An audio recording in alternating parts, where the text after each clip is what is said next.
Good morning, everyone, and sadly, for the last time this semester, at least for me, it's really been wonderful, and hopefully we'll have an enjoyable last couple hours together. I will try, but I can't promise that I will make it in on Friday, but I would love to see you either way. And make sure you give a very warm thanks to Kat as well, who will be doing Friday's session on exam study and kind of wrapping up the whole semester. So if you remember at the end of last week, kind of where we'd gotten to, we had learnt a bit about how the internet worked, and we were at the point of being able to build a kind of basic website. So you could go home and build your own homepage at this point by looking up a little bit in the reference docs, all the different parts of HTML that you want to use to design your site. So maybe you want a table, or maybe you want a list of things. There are elements in HTML that you can use to design those things. But now we kind of have the problem, okay, so we've built the site, how do we actually get it on the internet? So another thing you'll remember is we discussed servers, these computers that are always on.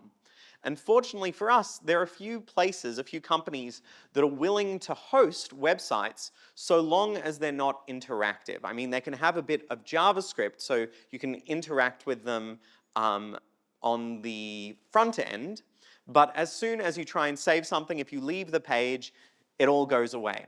Now, there are a few ways of getting around that, and the big way of getting around that we'll talk more about later today, which is to have your own server running stuff.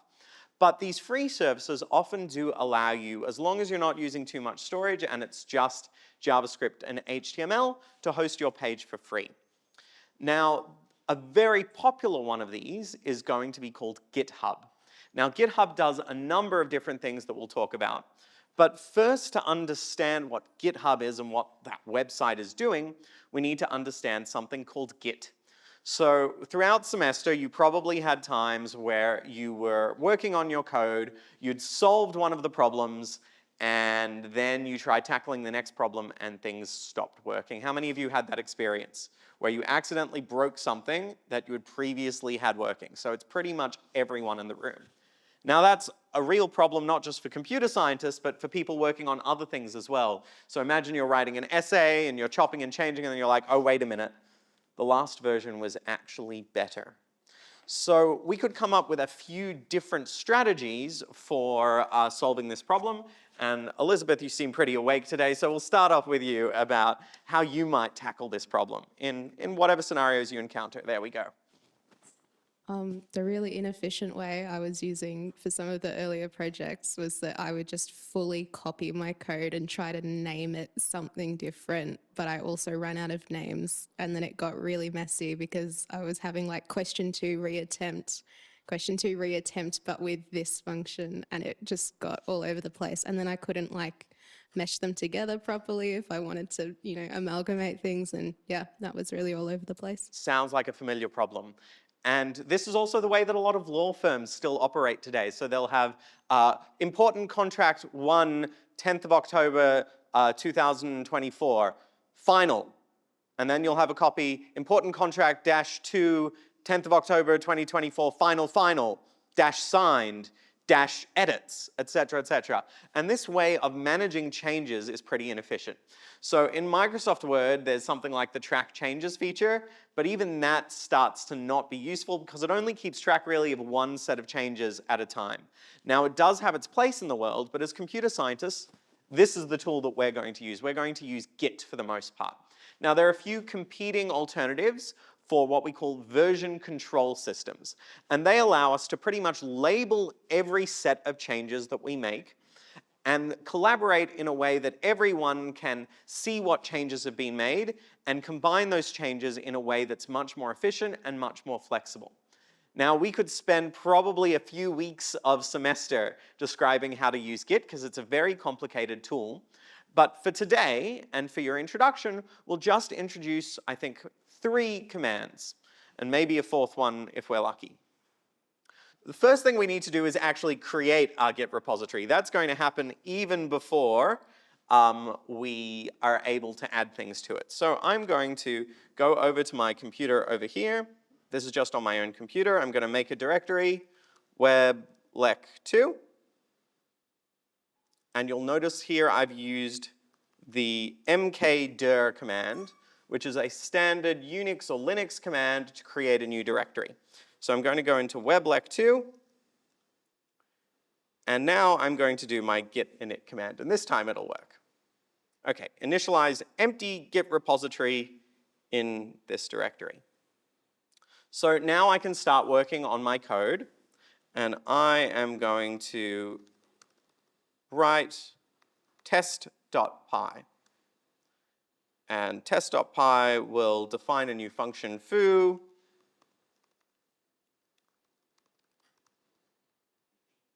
and nothing super exciting in that, and I will save it. So now I'm ready to use the command that I just showed you before. I'm going to do git add. And this lets the computer know that I want to start watching a file for when it changes. So let's go in and add that, test.py. And now if I check what git is doing, so I'm going to enter the git status command, I can see that it is now tracking this new file that I've added. But I also have to tell Git that, you know, I'm done with my changes for now. This represents a coherent set of changes. And so I'm going to commit to that set of changes. And the way I will do that is with the command git commit. So if I type in git commit and press enter, it will take a few seconds for this to open because this computer's a bit slow. There we go. And it says, please enter your commit message for your changes. So I'm going to call this created a new Git repository. And so now if anyone goes back and looks at the log of all the changes that have happened, they will be able to see, so I'm going to save and close this. It said, I've added a new commit, created a new Git repository. And so if I type in git log, I can now see a log of all the different changes that I've made. So I'm going to go ahead and make another change. So I'm going to go into test.py and change this to hello Elizabeth. And so I want to now add this set of changes to my next lot of changes that I'm doing. And so I'm going to do git add test.py again. And this says, take all the new changes that have been done in test.py, and for the next time I commit, I want that to be part of the changes. Now, I'm also going to add a readme. So I'm going to open a new file for writing, and I'll call this readme.md. This is a readme. This program says hello to a student. I'll save that file. And now, if I do git status, I can see test.py has been modified, and I've added that to the list of changes that are going to be committed next time. But it also tells me there's a file that we're actually not keeping track of, and that's readme.md. So I'm going to add readme.md, git add, and I'm going to check git status again, and I can see that both of those are now being tracked as my changes. So I think I'm ready to commit to those changes, and this time I'm going to use this -m flag so I don't have to open up my text editor again, and I'll just write the message here directly. So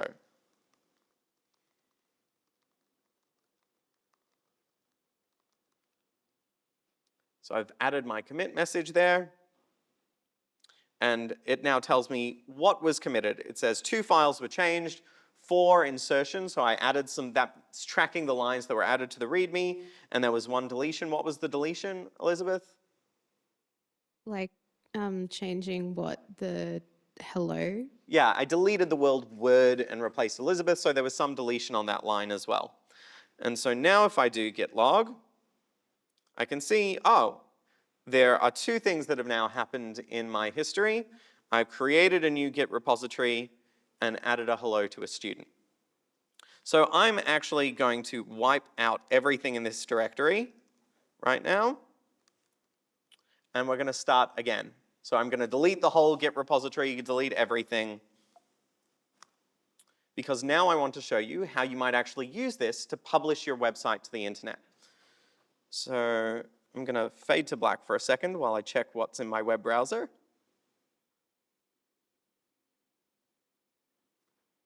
There we go. And now I'm going to go to github.com. And GitHub is a company that's owned by Microsoft, and what they do is they host on your behalf these sets of changes for you, along with all the files. So if you want to share your sets of changes with a lot of people, you can create a GitHub repository and publish that to the internet, and then everyone can see the code that you've written, along with the changes that you've made, the whole history of changes. So there are some probably bad things to put in your Git repository. What are some things that we might not want to have in a Git repository that's public on GitHub? If the data is something that should be private, Such as, personal information, and your entire code. so code is fine depending if you want it to be public, but things like passwords, etc. So that's not just private information, it's information that needs to be secure for some reason. So one thing that we found in research very frequently with cryptocurrency is people would accidentally post some of their cryptocurrency keys onto GitHub, and then within a couple of seconds, someone sees that, snaps it up, and takes all their cryptocurrency. So GitHub is an amazing tool, so is Git, but misuse them and things can go wrong. Now, because I don't want to just advertise one company in class and their products, I'll also show you their main competitor, which is GitLab. And I also quite like GitLab. I've used both of these things at different times, but for today we're going to look at GitHub because I think its interface for at least this very starting out thing for putting a web page up is a little bit easier. So I've created a GitHub account, and you can do this pretty easily. And now I'm going to create a new repository. And we are going to call this baby site, or we can call it something actually more fun, Elizabeth's homepage. And this is going to be public. And I'm actually going to tick this box here that says set up the repository for me and put something in it. So I'm going to tick create repository. Now it'll take me to this wonderful new Git repository, and I can see there is a log here already with one commit, and the message for that was initial commit. Okay, all good. But now we have this challenge of we need to link this repository stored on a website. This is Microsoft is actually hosting all these files to the one on my computer.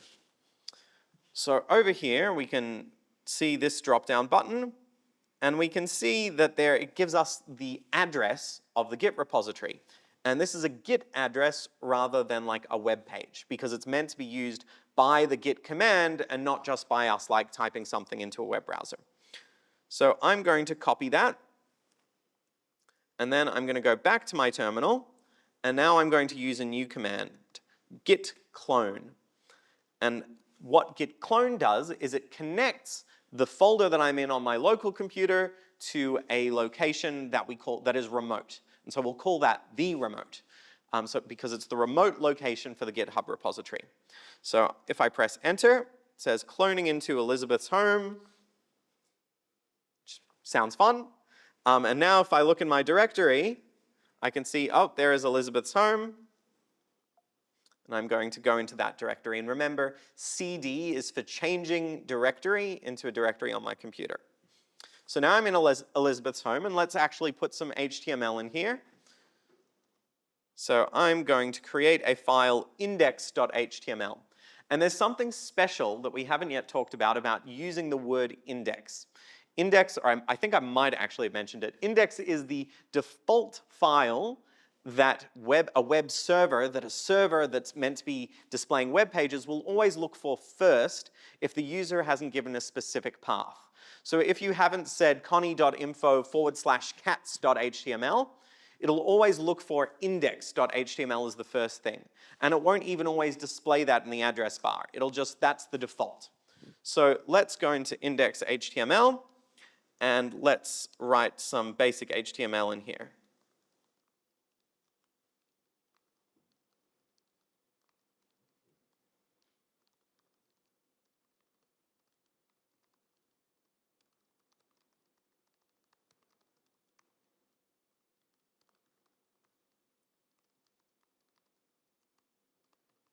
And then we need a closing head tag. What do I need next, Maka, to actually put some content in here? We need a body tag. And what should be at the end? Close body, and then we can have maybe a heading.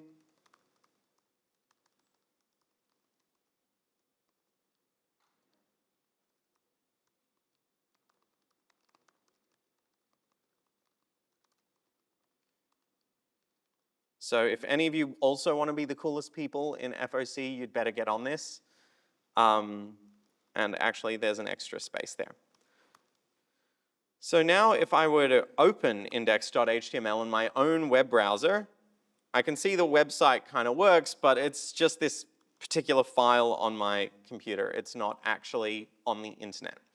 So now if we want to put it on the internet, we need to actually connect that to the repository. And there's a way that GitHub, as a service, is going to automatically take whatever we push to our repository and turn it into a web page for us if we just tick a box into a publicly accessible website. So what I'm going to do is I'm going to do git add index.html. And what do I need to do next, Marka? Once I've added something, what was the next command I need to do? Yeah, I need to commit it. So what should the message be, do you think? This is the index file. Added the index file. Okay, so now we've committed it and we can see it in our log, but this is still just sitting on my own computer. And you can actually see this because the origin, which is the name for the remote that we originally got things from, is still stuck on this initial commit. So where we are, which is at the head of the chain, the head of all the changes, we've added the index file, but the origin, where we got things from, is still at the initial commit. So what we want to do is we want to send all of our changes to the origin, back to that remote, in order for it to update the latest set of changes. And so what the word we're going to use to do this is push. So I'm going to press git push, and a couple of seconds later, we can see it's sent it to github.com/shaunansi/Elizabeth's home. And it's also told me, okay, I have updated from commit 75C5 to commit 9C12. So that's 75C5 to 9C12. Okay, now let's go take a look. So I'm going to refresh the page here. And if I refresh the page, I can see, oh, 1 minute ago, added the index file, and now that's here as well. So now if I click on index.html, I can see the code. But this still isn't the same thing as having a publicly accessible website. This is just having a publicly accessible Git repository that has the code for the website. So what GitHub normally does is it just stores all the changes, and you can see those changes if you go to visit it. So that's what it's doing. But now there's a box we can tick which says, actually, I want the code that's stored to be turned into a static, publicly visible website. So let's click the settings button. And down here, we'll see pages. So let's go to that. And let's just choose the option static HTML. Okay, deploy static files in a repository. Let's do that. And just press yes to whatever GitHub wanted to do. And what it's actually doing here is it's creating a new file and saying, do you want to add another change to your repository that has this file that turns it into a web page that GitHub will display? So we're just going to press yes for the time being. And it's now added this file. Now let's go back to settings and see what's happened. So if we click pages, now it should, hopefully, oh, there we go, it's pending. So let's give it a second. So let's go back to GitHub pages again and see if now it has our site. There we go. So now it says your site is live at shaunansi.github.io/Elizabeth's home. So if I click that, now, if any of you open up your phone, go to this address, and you should be able to see Elizabeth's homepage. So give it a try. Has anyone got it working yet? Anyone fast enough? There we go. So Elizabeth now has her homepage up. Now, obviously, this is probably not the actual website address that she wants. To have her home subsumed under my webpage probably is not ideal. And so she would want to do that on her GitHub account. And then what you can actually do is you can, instead of having it /, if you look it up, there's also a way to make it, if you name your repository right, you can just have like elizabeth.github.io, although I imagine that is probably taken. We can try. Let's hope that someone doesn't have something terrible at this address. I'm going to black out the screen. I'm going to see what's at that address, and then if it's appropriate, we will, oh, looks like it might actually be free. There you go. You can try it. Maybe you can claim that later today. So one other thing I want to mention while we're on this topic is that in order to get this working, I actually had 1 or 2 commands that I hid from you. So I needed my computer to be able to log into GitHub. And so the way that I tell GitHub that I'm authorized is I generate a secret key, which is kind of similar to a password in some ways, on my computer, and I tell GitHub the identity of the key that I've created. Now, there's some clever cryptography going on here. I'm a cryptographer, so this is what I often work on. That means that I don't actually have to send my password to GitHub every time when I do this. What I do instead is I can create a digital signature with this key. And so this command that I've got up there, SSH keygen, tells my computer that I want to create one of these keys, and then I can find the identity of the key and paste it into GitHub under my account. And so if any of you want help with that, feel free to post on Ed and I can help you get set up with a key for the first time. We can also maybe put up a video of how to do that. Okay, so this is all well and good. Do you want to pass the microphone to Drea, Marka? But there's still kind of something missing with our website. So what happened at the end last time? Do you remember what we finished off with? Okay, so I'll jog your memory and I'll show you the website from last time. So this is from last time, cd foc and then cd weblec. I'm going to run HTTP server, which is something that we remember from last time. That's how in vscode.dev we can get a temporary website running. So it's connecting, and then these are all my files from last time, and we looked at helloworld.html. And we had this, and we had a little bit of interactivity. That was the first one we did, and then the other one we did was register 0. Now, where did we get stuck here? What was our problem with register 0? The data isn't stored. Yeah, it hasn't stored anything. There's no interaction with it. When you click register, I mean, we could pop up an alert saying you have registered, but it wasn't actually registering anything anywhere. And so we said we needed to have some additional code and some additional storage in order to actually make that work. So this is what we're going to call backend development. So it's not about displaying the web page. It's not about adding things like buttons to the web page that make things appear. It's about connecting the display, the style of the website, with some actual programming and some actual logic that allows us to run algorithms over the data. So maybe the algorithm is store the thing you type in and then broadcast that out to anyone who next visits the website. Do you know of a website that does that allows you to type something in and then broadcast it out to everyone? Drea?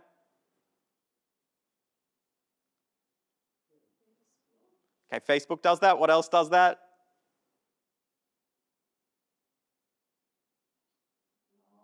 A blog? Other things? Twitter? Right? This is a very, very common pattern for a lot of websites is the algorithm is get a user to enter some content, order that content in some way so that when other users visit it, they see that content back again.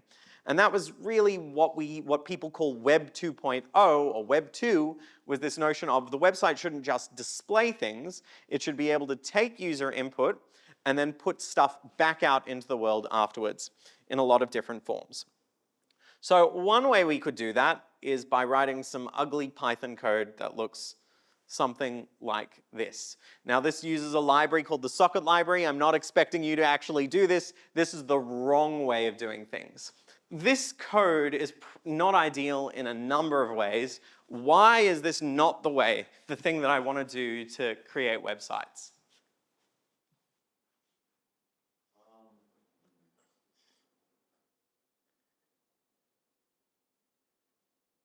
Would you want to have to write this code every time you want to make a change to your website?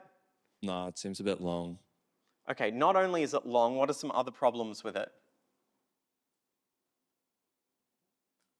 I don't know. It's kind of a weird guess, but I think the import, I don't know. Maybe it's like I don't know. So what have we been doing when we wanted to write the code for a website up until now? What kind of file was I writing it in? HTML. An HTML file, like with an HTML extension. I wasn't like hard coding it into like a Python program. And most of the time, when you're dealing with stuff to do with web pages, you don't want to be thinking about like, okay, how do I set up a connection? How do I like deal with the details of the operating system that figure out what port I have to connect to and what IP address, that's all like, that is more stuff than you want to actually think about when you're actually developing your website, and the algorithms that you're concerned about have to do with the website. So let's say we wanted to make a bit of a change and do something a little more sophisticated using this technique. So this is an example of going further down that path, that kind of dangerous path. And now what I want to do, what this program is going to do, is it's going to allow us to use the path that the user has typed in as one of the parameters to our code. So if the user visits mywebsite.com/Elizabeth, then hopefully this would print out hello Elizabeth. So we've gained something. We can see I've got this variable here, the path variable, and I'm extracting that somehow. So now I'm programmatically interacting with the user and doing something with their data. And so there is something dynamic going on. This is no longer just a static website, but it's got all those problems that we talked about before. So we want to be able to do this kind of thing, but not have to write this like kind of complex Python code that splits the request and does string management and figures out, okay, where in the request is the first slash, et cetera, et cetera. So this is really not going to be the best way. And as well, this is very easy to introduce bugs into this code. I think I can see a bug already. So this is not the way, my children. Instead, let's take a look back at the way that our paths are actually constructed. So we're going to call everything after the / for our dynamic web pages the route. And what we can do is, depending on the route that someone accesses, we can get the program to do something different. So if the route they visit is example.com/hello, maybe that'll print out a hello world. If they visit example.com/register, maybe that will register them with something. And now we're going to need a way, we need a couple more things. We need a way to take in input from this beyond just the route name. So when they register, we might want to be able to take in their username and their password. And then we want a way to deal with this programmatically that doesn't require us to do that nasty kind of Python code where we manually split the request into the different pieces. So next up, we're going to use another part of the HTTP specification that allows us to attach information to a particular URL. So a URL can be more than just the path, or in our case, what we're calling the route. It can also have some parameters attached to it. So the way one denotes this in HTTP is to append a question mark character to the end, and then to add a key and a value. So the name of the type of thing you're trying to take in, and then the value of it. So for example, name equals Elizabeth might be one that we'd use there. But we might want to do more than one of these. So we can add an ampersand, and then we can have name equals Elizabeth, favorite food equals... Got 2 seconds. Okay, it's pizza now. And so if we go and actually do a Google search, we can see that something very similar is going on. So I'm going to do google.com and then search, because that is the route for Google that's actually going to do searches, because Google has a whole bunch of different things it can do. We want to do a normal search, so /search, and then the parameter that Google uses in order to determine what we want to search for, or the search query, is Q. So it's whatever is the Q is going to be the thing we're searching for, and so I'm going to search for cats. And now we can see that actually did a Google search without us having to visit Google first and type it in, because that is the scheme that Google is using to actually pass around information. So if we type in something else in here, like awesome cats, we can now see when I press enter, it's actually updated that query, and so now Q equals awesome cats. And Google being Google, they've also added a whole bunch of extra things to the end, probably some of which can be used to track us.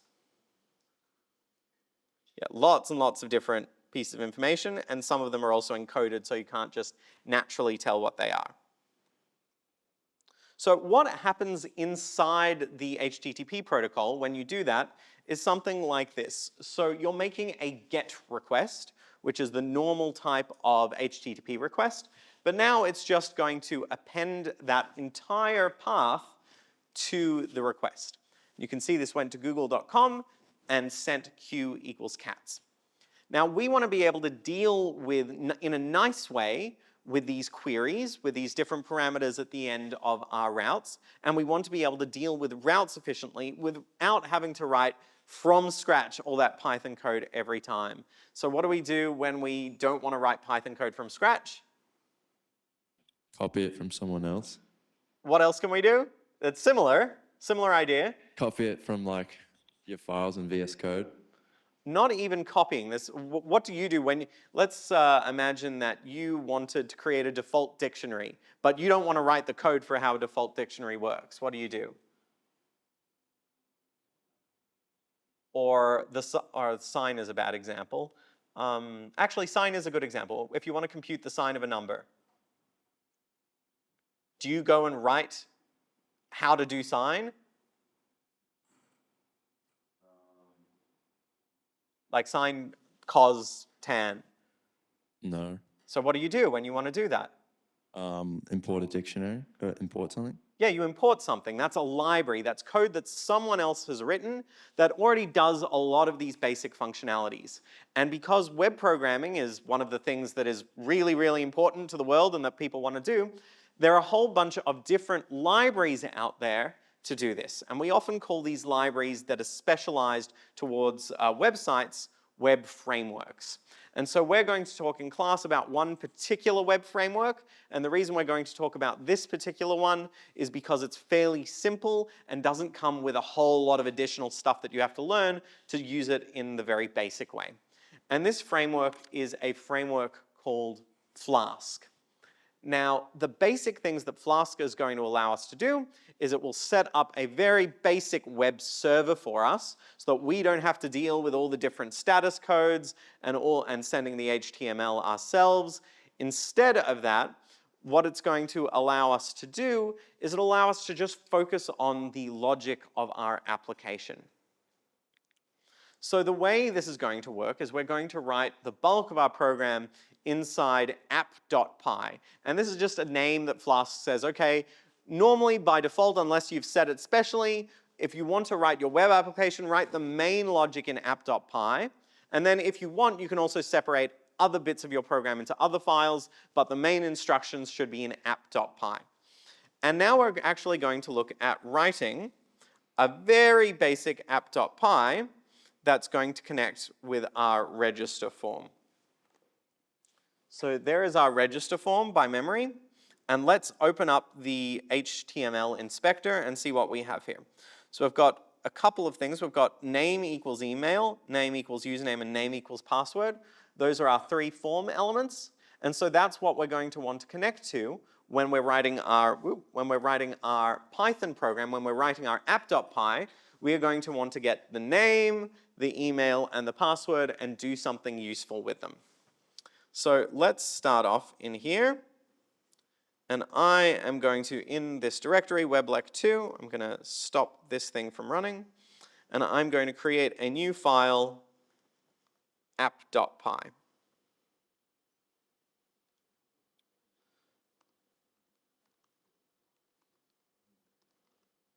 Ooh.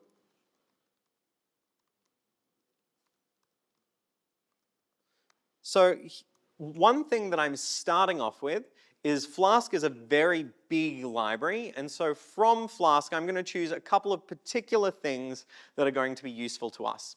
Now, just like with a lot of other libraries and a lot of other things that we've learned about like HTML and HTTP, there's going to be a lot more details that you as a programmer don't want to know about when you're just getting started and also don't need to know about most of the time.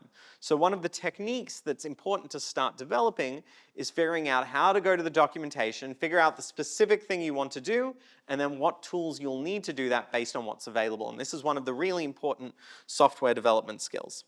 And so if we were to look that up, we would get this kind of template example code if we look up how to get started with Flask, and it would just tell us write these lines at the beginning in order to set up your app. The next ingredient we're going to need is we're going to need to tell our app what to do when different routes are accessed. So this is the route which is just the same as index.html, just we haven't written it explicitly. It's the default route. It's what happens when you just visit the website. So when someone just visits the index page of the website, I could call this foo, it doesn't matter. What's important is that I'm telling Flask that this function is going to control the index. What this one is going to do is I'm going to use a function built into Flask and tell it to send out whatever index HTML is back to the user. Now we call this line with an @ symbol out the front a decorator. And this is a special feature of Python, a more advanced feature that allows us to modify what a function actually does. And so this particular decorator that we are bringing in from Flask allows us to convert a function into something that will actually run when a user tries to connect to it. You don't have to know the details of how it works either for this class or in general. It's good to know about how things like decorators work, but in order to actually get this up and running, it's not a necessary detail. And so again, another one of these skills is figuring out, okay, which details are going to be necessary for me to know to do the task I want, which things are just good for me to learn generally because I want to improve my knowledge, and which things I don't actually need to know at all for the time being and will just be for general interest. So now let's create our index.html.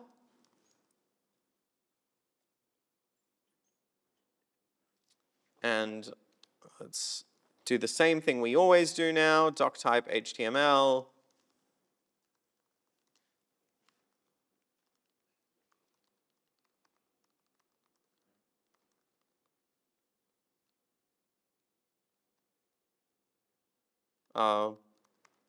Liz's fave foods.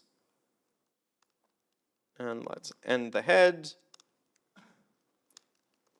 Body tag.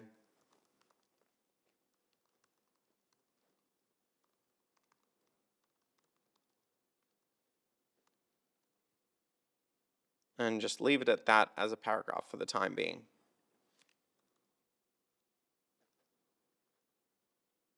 So now I'm telling Flask that whenever anyone visits the default route, I want it to just display whatever is in index.html. Actually, I think I'm going to need to create a folder called templates in order for this to work by memory. And then I will put index.html inside templates. And that's because if I read the documentation for render templates, I would have found that it looks inside the templates directory automatically just to keep things organized. Now, of course, you can override this behavior, but this is just a matter of convenience. Now, in order to get a Flask program up and running, instead of using HTTP server, we're going to use a special command for Flask, and that is going to be flask run. And it is unhappy with me because I'm in the weblec directory and not the weblec2 directory. Okay, so I'm going to clear that and run flask run. And it's telling me I have a typo. It should have been like that. Okay, now I can see running on this address, so I'm going to copy that address. And if all has gone well, it's going to connect. Uh-oh, internal server error. What have I messed up? Oh, I should read the error. The view function for index did not return a valid response. The function either returned none or ended without a return statement. What am I missing? Missing a return statement. So I'm going to end that and rerun it again and refresh the page.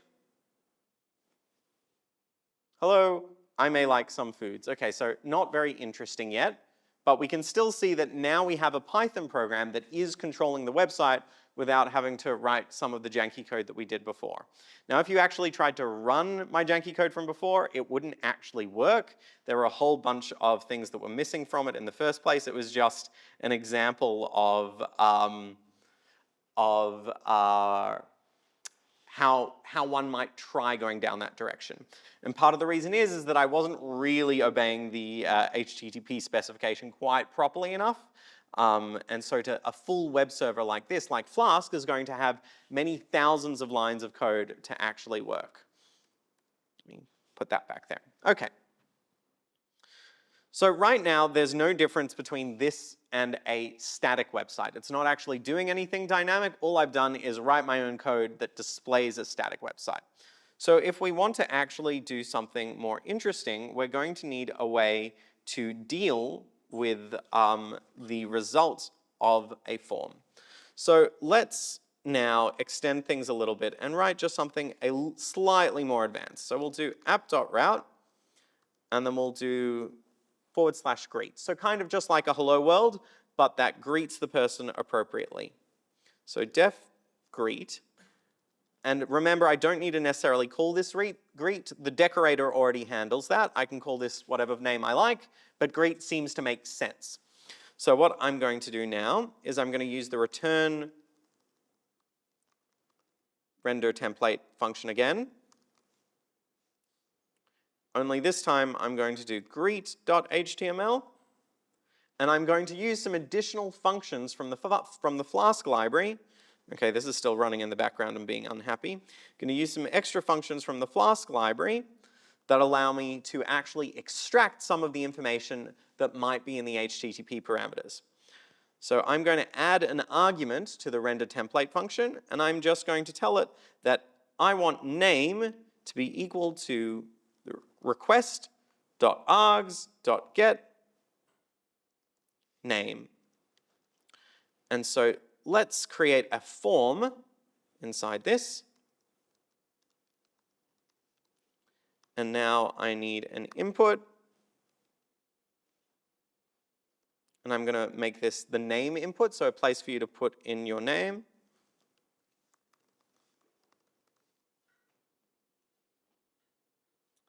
And I will make this type a text type. Put a placeholder in there. I'm going to make sure that as soon as the page loads, the user can already start typing. So that's the autofocus in there.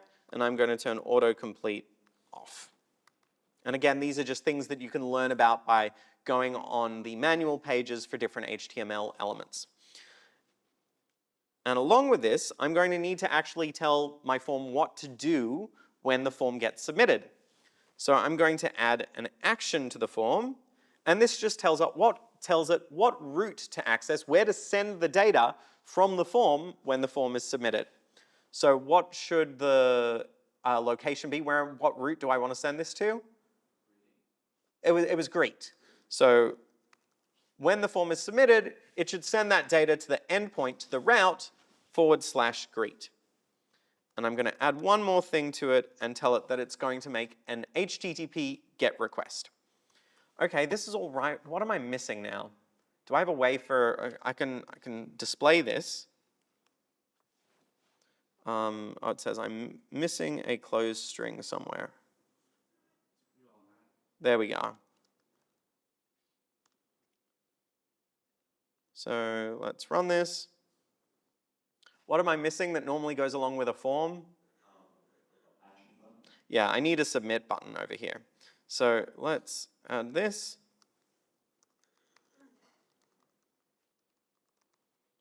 Submit.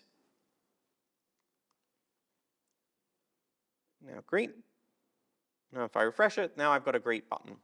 Okay, so let's click it. Who are we going to say hello to?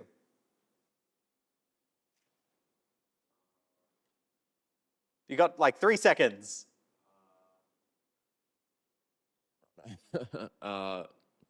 Shannon. 1 second. Double sneeze for good luck. Okay, so now if we press the greet button, oh, internal server error. Now that's also kind of expected. Let's go and see why this happened. Okay, template not found greet.html. What are we missing now?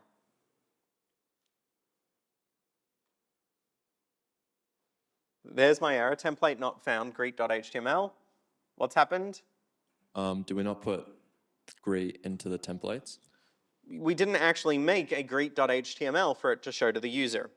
So let's create a file greet.html. And let's copy some of the code from index.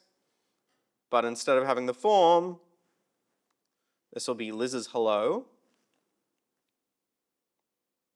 or greeting.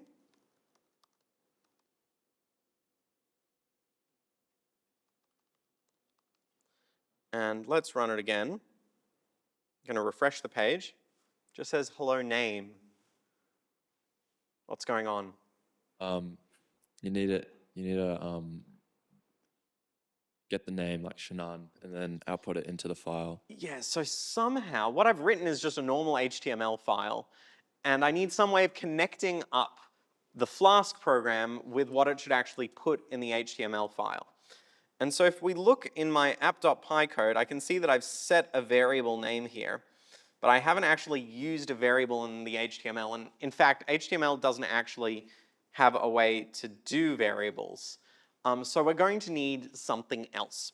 Now what Flask's something else is what we call a templating language, and the particular templating language it's going to use is called Ginger. And what this allows us to do is it allows us to say, okay, here's roughly the layout of an HTML page, but we're going to add something to the way that HTML normally works. This is not what you can just show on a web page, but it's a combination of the web page plus some instructions that a program like Flask can use to fill in some of the blanks in the HTML before wrapping that all up and sending it over to the user as a normal HTML page. And so Ginger has this functionality that we're going to use in just a second to figure out what variables are attached to a page and to actually render those variables as part of the HTML. Rendering being the process of figuring out what the final output of something should look like. And so Ginger is actually very simple, and you might think, my God, we've now got CSS, JavaScript, HTML, Python, Flask, and Ginger. And it's true, that is quite a lot, but this is the way that modern programs are built. They're built of stacks of programs all resting on one another. And we might get to that a little bit in the second half of the lecture.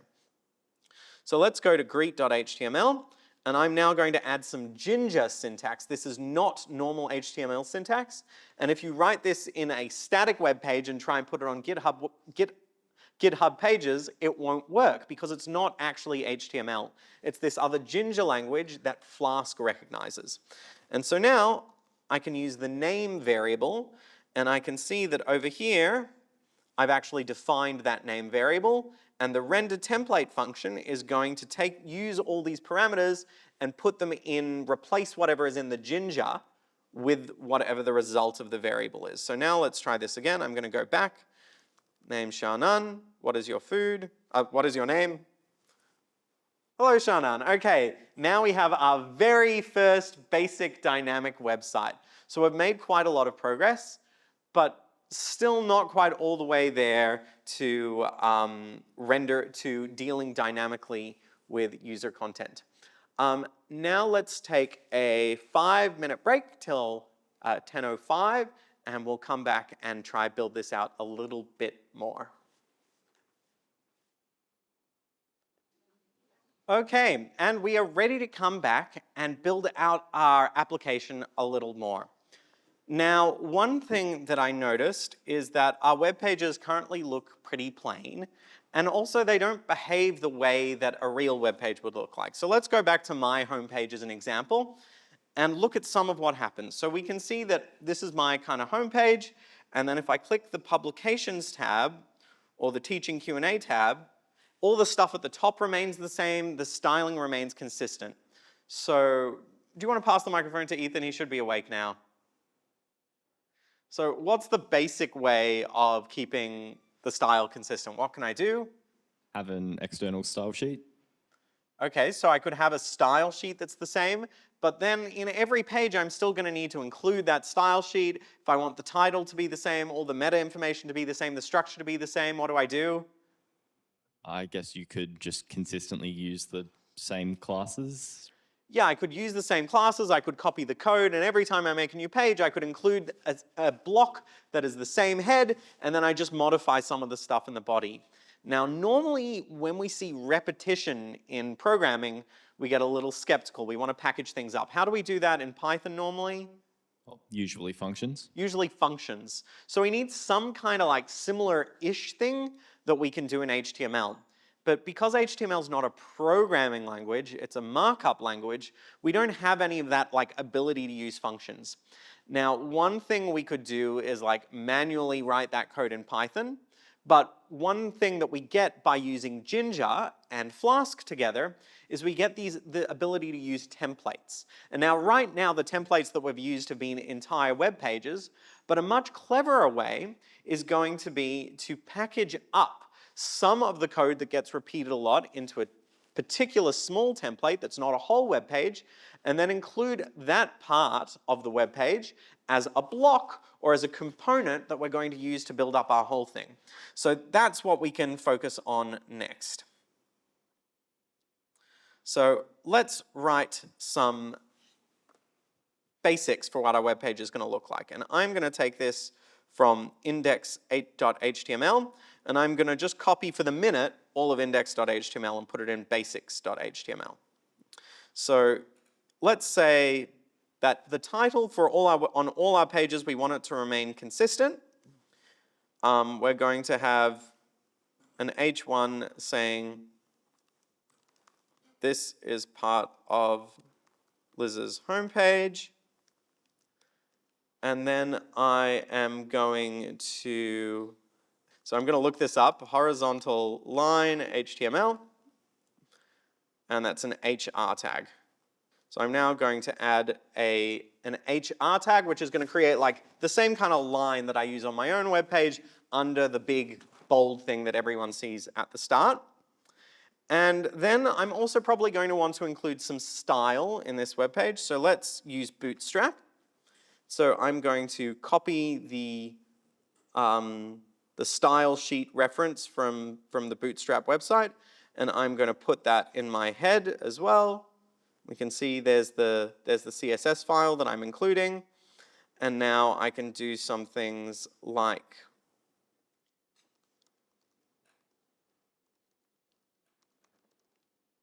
use some Bootstrap classes to style my things. Now, I've just used a different HTML element, and this is the div element, and it just divides up chunks of the web page and is often used for styling where you don't want to do anything other than break up a particular component. So that's what I'm doing here. But now I probably don't want the form here. I just want the structure of the page to be in the template. So now I'm going to use a little bit of Ginger, and this is where the templating comes in. So I'm going to tell Ginger that what should go inside this div is a block, and we'll make this the body block.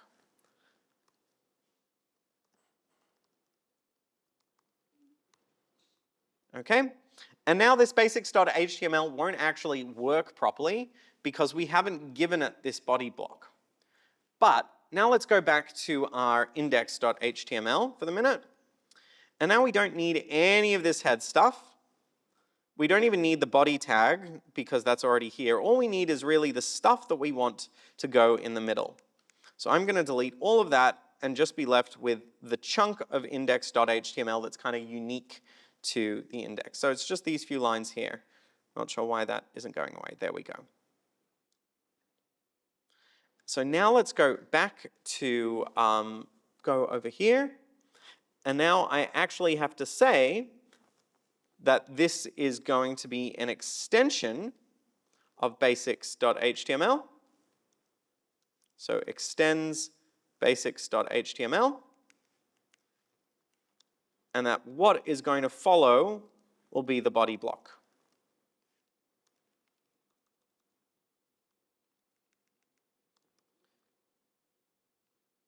And now we need end block as well. And now we need to do this for our other pages too. So let's do for greet.html. We don't need all of this stuff. We're just going to take this start block and end block, and this extends, and now put hello name. And now if we go back to app.py, we haven't really needed to change anything. And let's see what happens if we visit the website. So now we can see that we have some bootstrap going on. Still doesn't look beautiful, but it looks a little better than before. There's something going on. And if I press greet, I can see that it's actually combined that bit that's consistent among all of them, and then added in just the new bit, that new dynamic bit each time. And so we were able to accomplish that by using templates. Now something else you'll notice over here is that the name that's being used is public. But if we go to our register form, and I'm going to clean up our register.html is not there yet. So let's copy from last week. Let's copy register.html and make our new register.html. And I'm probably not going to want all of this stuff. I'm going to want to use the same template. So I will go back into greet.html and copy this extends basic.html and put this all over there. Oh, I accidentally opened the wrong thing. End block. Now I can go to /register. Oh, did I mess up or not save it? Oh, I know what I forgot to do. Why isn't it showing me register.html? I'm assuming you didn't create the route and flask. It didn't create a route. So let's go in here, and now I need a route for register and register.html. And I'm not passing the name to register.html. So now if I refresh that, there we go. Okay, so now we see our register form as before. So let's type in, oh, that was email.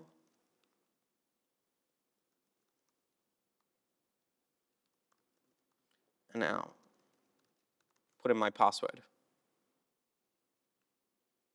Now let's see what happened in our address bar. Register email equals shananc@awesome.com. Username equals Shannan. Password equals awesome password. Okay, that's probably not a good thing. Normally when you log into a website, you don't see your password appear in the address bar, and that is bad for a whole bunch of reasons. Now, we need to come up with a way to kind of transmit the information so that it doesn't appear in the address bar. And thankfully, the HTTP standard gives us a way to do that. And this is called a post request. So it's just like we've been using GET requests thus far. When you want to submit information somewhere, rather than just figure out where to go. Like, for example, a Google search query is more about where to go. When you want to submit information, we really want to be using post requests. And so the next thing for us to do is to figure out how to tell the application that we want to use a post request. So we can do this again in our app.py. And so we will have one route for register. Why does that keep behaving funny? I have one route for register, and we are going to add in here some information that tells Flask that this will be when you get register. Now, what we probably also want to do is we want to have a route that is when you post to register. And then what we'll also have to do is we'll have to change our form and add in an action, and the action can be /register as well. And this time the method, instead of putting in get, we're going to put in post. So now we're actually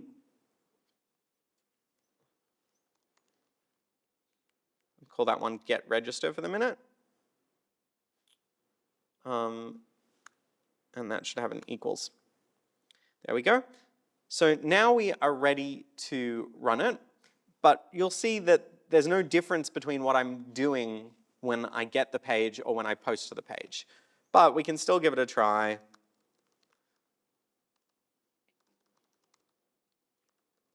And I'll put in awesome password again and hit register. And now I still see it still shows the same web page, only, oh, it's still doing that. What have I forgotten? I'm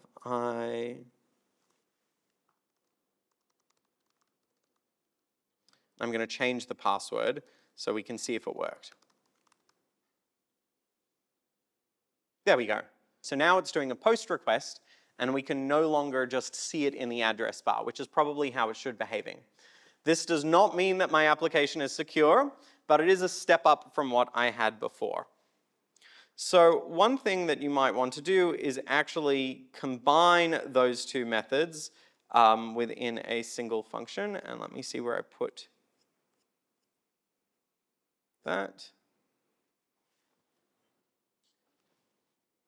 So the way we can do that is just by adding in some logic inside the function itself. So let's delete and now only have one function, but we can do something like this. If request.method equals get, then we know that the user hasn't submitted the form, that's just a normal request. Elif request.method equals post, well, now we can do something else with it. So let's say that at the end of the day, we are going to want to send users back to index.html. Only this time, if they have registered, we want to send them if they have registered, let's send them back to greet actually. Send them back to greet, and we'll say that the name is going to be the name that they entered into that form. So I can do this one more time. Oh.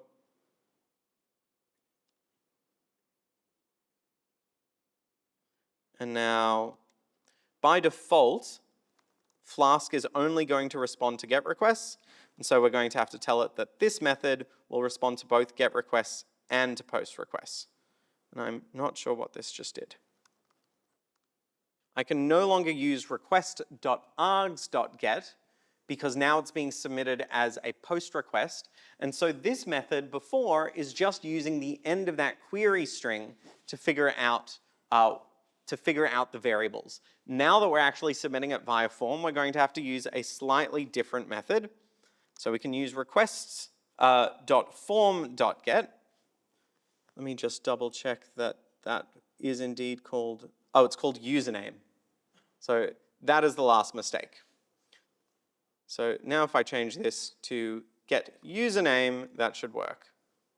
Let's try that one last time.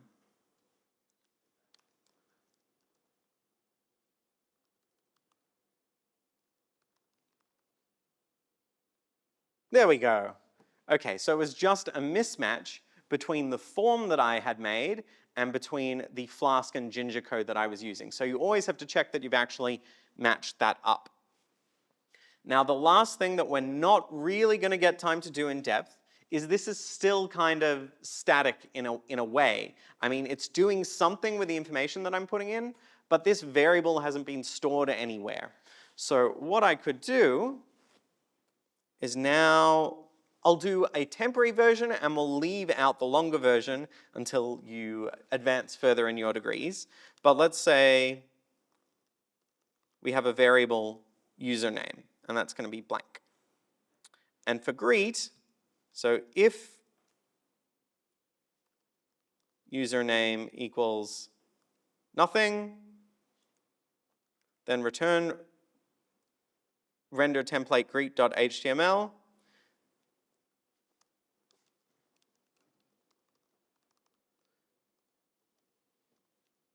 Hello nobody if the user has not entered anything. And then we can do else if username is set to something, then return name equals username.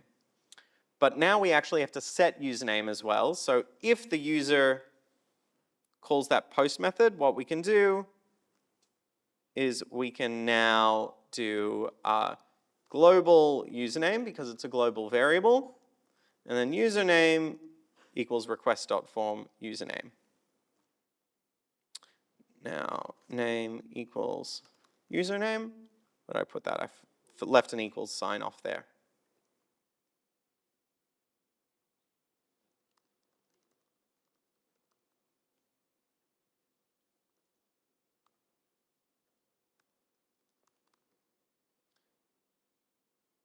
Okay, so what is the problem now? There's a really significant problem with my website. Okay, so let's try it a few different ways. So let's go to greet directly, and now we can see that it says hello to lemon every time. Now the problem is that, thank you. So I've just gone to greet, again, directly, and it says hello lemon. So it has actually saved the details of that username, and now there is a variable inside the program. The problem is that variable is the same no matter who is visiting the website. So if Elizabeth was to visit the website and register, she would also see hello lemon.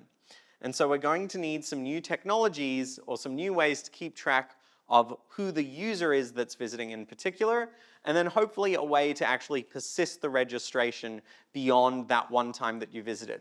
So to persist the registration, we're going to need a database of some sort, which we're not going to talk about today, but we will talk about one last concept from the internet, which is around sessions. And a session keeps track of like that particular time that you've logged in, and allows a program to store some very temporary variables, either in the form of cookies or in the form of some other browser storage to keep track of that particular time that you visited.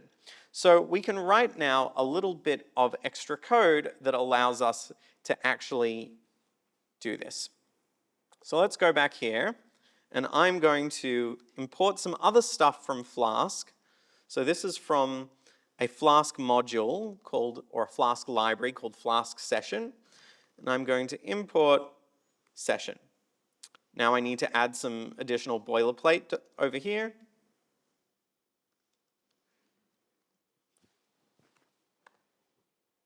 Guys got to tell me when that happens.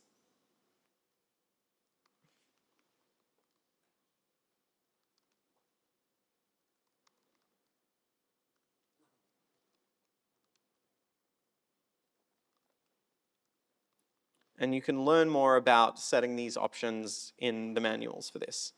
And then we're going to have to run a particular command that just sets up the sessions for our apps. So now what I can do is I can actually start to store variables for that user inside their web browser. So let's go over to here. So this is where we set the username of a person who logs in. So if the user has posted, set something inside the session to be request.form.getUsername, and then we can just play that back.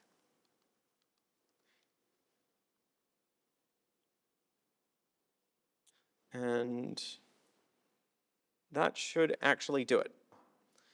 I'm missing importing it from Flask. So let's try that one more time.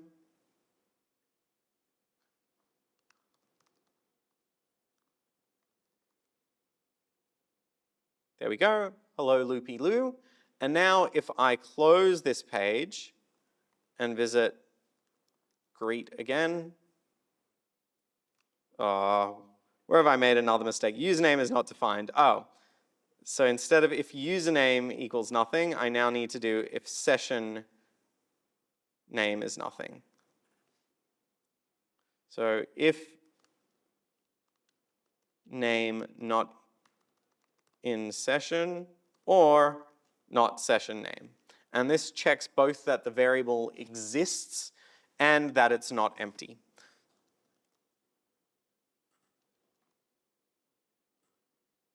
There we go. And now it's more or less working. Anyway, we still do have a few more things to talk about today. And this is actually a pretty important topic. And this is about the ethics of what we've been studying the whole semester. Now, obviously, we're not going to be able to cover all your potential future professional responsibilities in just a few minutes now. But there are a couple of things that I want us to think about collectively as a class. There we go. It's not clicking. There we go. So the first thing to remember is that when you build things, people are going to rely on them. This is the same as if you were a civil engineer building a bridge. People are going to start to rely on the stuff that you put out into the world. But it's already the case that we rely on a lot of, in our everyday lives and as programmers, on code that other people have built. And so now I've got the big brain because we're towards the end of semester, so I thought it would be fun to bring it out again. And so I need a bit of help brainstorming. And so I want someone who can volunteer to come down to the front, who's ready to put the big brain on for today. Okay, Tom. It's Tom, right? I can see you at the back. Yeah. So grab the microphone from Claire, come down and put on the big brain. And we might need a big brain helper as well, because this is getting a little rickety. So someone to help Tom wear the hat. Gabriel, okay. Tom, and come right over here.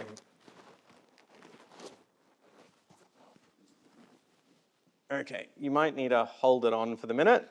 And that's Gabriel, your assistant number one for the hat. Whoa. We're going to need some better assisting. Okay, there we go. Big brain is on. Thought fun just before the semester ends. So where is the code that your code relies on? What are the different places? A lot of open source code. Okay, so thinking about your actual Python program, concretely. So what's the first layer of code that your code relies on? So what do you mean by my code? So when you run a Python program, who else's code are you running? The people who built Python. Okay, even before that, so yes, that's true. But let's say we're running our Flask program. Your code. Not my code specifically. Well, you're running your own code, but then if you have imported a library, you're going to be running that library's code.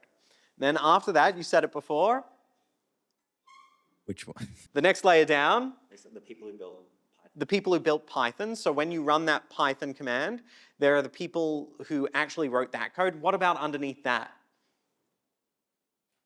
That would be stuff like assembly. But who wrote that? And where is it? What's it doing? So Python would be built in another language, and then that language would be built in assembly. So not necessarily. If we think about the code that's actually running on our computer, when you turn on your computer, there's some code that runs. And when you run Python, you're using an operating system like Windows or Mac to actually run your Python code. And so let's say you're running your Flask program. You've written your code relies on Flask, though there are some people who've written that. Flask relies on the people who wrote Python. Python relies on the people who wrote the operating system. Is there still more? The people who built the computer. Well, physically, the people who built your computer might be like the university IT services or whomever. They probably didn't write any more of the underlying code. Who would have written the more code? And where is that code? So the operating system has a kernel, and it's whoever wrote the kernel. So that's true. You can split the operating system up into a few different pieces, but there's more than that as well. So inside your computer, there are a whole bunch of different chips running as well. And some of those chips have their own programs that run on them as well. So inside your hard drive, there is a program that determines, okay, which way, well, at least if you're using an old magnetic spinning one, or let's say a DVD drive, there is a program that tells the drive how to spin and which way to spin. And that's going to be written by the manufacturer of the CD drive, or that tells the printer how to print, or the screen how to display things. And there's more code there. And then even underneath that, we have more code again, because there's the actual main processor of the computer, and that's going to be running code as well. And so what kind of problem might we have from this big edifice that we've created? One person has made a mistake. Yeah, so one person has made a mistake, and so if someone at a lower level, someone at the operating system level has made a mistake, that whole tower could come crumbling down just like a game of Jenga. So one thing to think about here is that programs are a form of power that shapes the world around us. So what do I mean by this? Where might programs impact people? So think, civil engineers, the bridge falls down, people die. What happens in computer science? I know a lot of military operations run using open source operating systems. So the military might actually be using some of this code that either you have written or that other people have written. Hopefully none of you have yet written any military... I'm looking at you. I'm very skeptical about this one. But hopefully almost all of you have not written any military code at this point because you have not yet learned about your ethical responsibilities to society. But where else might this be really crucial? Any kind of important infrastructure, hospitals. Okay, give me an example with a hospital. So the systems that store patient data. Okay, systems that store patient data. Where else? Embedded systems in like a, can't remember exactly what. Pacemaker? Pacemakers. Yep, so if someone has a pacemaker or an implant of some sort, there might actually be software running there. Where else in a hospital? Not too sure. Okay, if we have oxygen monitors or any of these devices, all of these are running code, and the tools that you have learned in this class this semester already give you the power to do both good things and bad things. So with just a little extension in your own time beyond the stuff that you have already done in class now, you could actually cause a lot of harm to the world. And so there are a few different ways this harm could occur. So number one, as Tom already mentioned, you could have a security vulnerability. So now let's swap your hat. Take the hat off, you've got a new hat. Thank you. Okay, now we have Pirate Tom. So what are all the different things that you might do if you were trying to be evil? Give me a few lists. Steal people's data. Okay, steal people's data. Sell it, following that. Okay. What other things could you do with malicious code? Take down infrastructure. Take down infrastructure, Build viruses and malware. viruses and malware, and what would those do potentially? If you can put them onto someone's computer, it can lock it down until they pay you a ransom. Like, Okay, I see the pirate hat. That's definitely where you were going. So we have things like security breaches that can lead to people being able to take over a computer if you haven't written secure code. We have privacy breaches and piracy breaches, as we've got here. But here's another one. So turn around for a second. What do you think I'm talking about here? Automated decision making. So why might that be something that would be worried about in an ethical sense? something where a piece of code or a machine is put in charge of decisions that will affect people possibly negatively. Yeah, so that's very true. Has anyone here heard of the robo-debt scandal? You would have been a bit younger, probably. It was about 2020. No one's here heard of the robo-debt scandal? Yes, Elizabeth? Don't know much about it. We'll give you the microphone anyway for a second. What is your vague memory of what happened in the robo-debt scandal? As far as I recall, something to do with like a vulnerable section of the population. I think it was the elderly, or perhaps even people who had passed away. And there was a piece of code somewhere that was basically putting them further and further into like financial debt. It was kind of racking up a bill that was not really right for them to have. So the very, very short version is the government decided that they needed a better method of debt collection for people getting government welfare payments. And they had a method that actually erroneously sent messages about debts to people who shouldn't have actually had the value of the debts calculated by the application. And this led to wide-scale harm across one of the most vulnerable sectors of Australia's population. So people who already were on welfare payments or were very, very close to that line suddenly started panicking that they owed more. They sold things that they shouldn't have. There were cases where there was a case where an individual even committed suicide as a result of this scandal. And this was all because someone created code in an unethical manner. And so one of the things that's important to think about starting from today, because you now have the skills to do this kind of thing, is not just can you build something, but should you build that something? And that's really something to take away. Alongside that, there are all sorts of issues around the properties of the systems you build. So we've talked a bit about like how to optimize things to be very fast, how to optimize things to be really correct, but there are also some other issues about the distributional effect of your code. So Elizabeth, actually, do you want to swap with Tom? You can take the pirate hat. Thank you, Tom. Can we have a round of applause for Tom? We have to finish off in just 1 minute. So where might we be worried about bias in our code? So can you think of an example where bias could come into play? Perhaps if you were training like an AI to run something like focusing on people in a shop, like on a CCTV. So facial recognition is a great example. Do you think facial recognition systems work equally well across all groups of people?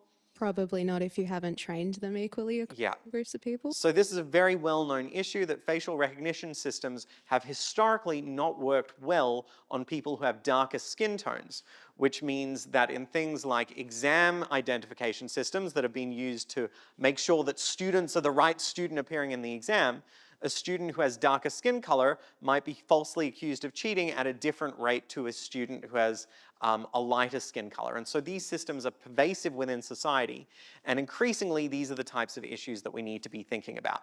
And so thank you very much, Elizabeth. You can go back now as well. Unfortunately, I'll grab the hat.